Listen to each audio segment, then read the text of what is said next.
Hello बाળકો કેમ છો મજામાં ને तो कक्षा 4 हिंदी में आज हम टपका का डर आपने कहानी पढ़ी होगी और उसकी समझूती भी आपने देखी है और इसके शब्दार्थ मुहावरे और हम प्रश्न के यानी कि अभ्यास करेंगे।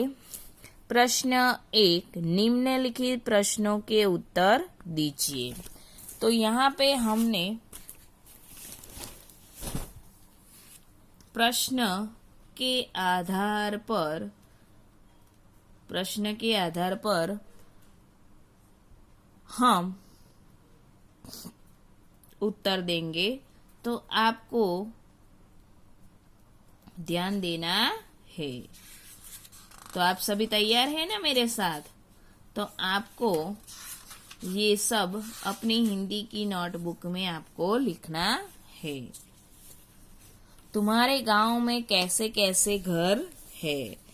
तो हम लिखेंगे कि मेरे गांव में मिट्टी के, सीमेंट के और झोपड़ी जैसे घर है। तुम्हारा घर किन किन चीजों से बना है? तो मेरा घर मिट्टी, पत्थर, सीमेंट आदि से बनता है। छप्पर किन किन चीजों से बनता है? तो छप्पर घास फूस, खपरेल और लकड़ियों से बनता है।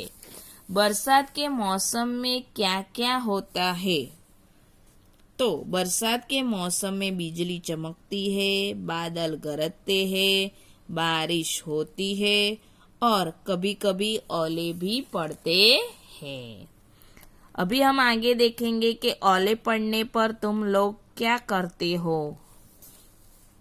तो ओले पड़ने पर हम इन्हें झेलते हैं, खाते हैं और इनसे खेलते हैं। यानी कि हम उसे ओलों से हम खेलते हैं। वो बारिश का टुकड़ा होता है, वो आकाश से गिरता है और हम उसे खेलते हैं। ओले पड़ने पर किस तरह का नुकसान होता है? तो ओले पड़ने पर कच्चे घरों की छत और फसल को नुकसान होता है। तुमने कितने प्रकार के चूल्हे देखे हैं? तो मैंने मिट्टी के, लोहे का और गैस का चूल्हा देखा है। जंगल में बाघ के अलावा और कौन कौन से प्राणी रहते हैं? तो जंगल में बाघ के अलावा सिंह, खरगोश, लोमड़ी, भालू आदि प्राणी रहते हैं। बुढ़िया मन ही मन क्यों झुंझला रही थी? बुढ़िया मन ही मन क्यों झुंझला रही थी? तो बुढ़िया मन ही मन झुंझला रही थी क्योंकि चूल्हे पर पानी टपकने से बुढ़िया मन ही मन झुंझला रही थी। बाघ सिर पर पैर रखकर क्यों भाग गया? तो बुढ़िया ने कहा कि मैं बाघ से नहीं डरती, मगर टपका से डरती हूँ। यह सुनकर बाघ ने सोचा कि टपका जरूर कोई मुझसे बड़ा जानवर होगा। यह सोचकर बाघ सिर पर पैर रखकर भाग गया। तो ये सारे प्रश्न के उत्तर आपको अपनी हिंदी की नोटबुक में लिखने हैं।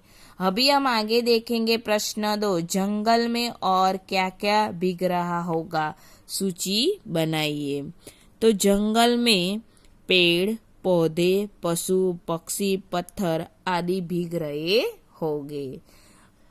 तो यहाँ पे हम ये अभ्यासक्रम के 10 प्रश्न और ये प्रश्न 2 ये सारे अपने अपनी नोटबुक में हम लिखेंगे। तो बाल दोस्तों, हम फिर मिलेंगे। बाय बाय अगले प्रश्न के साथ।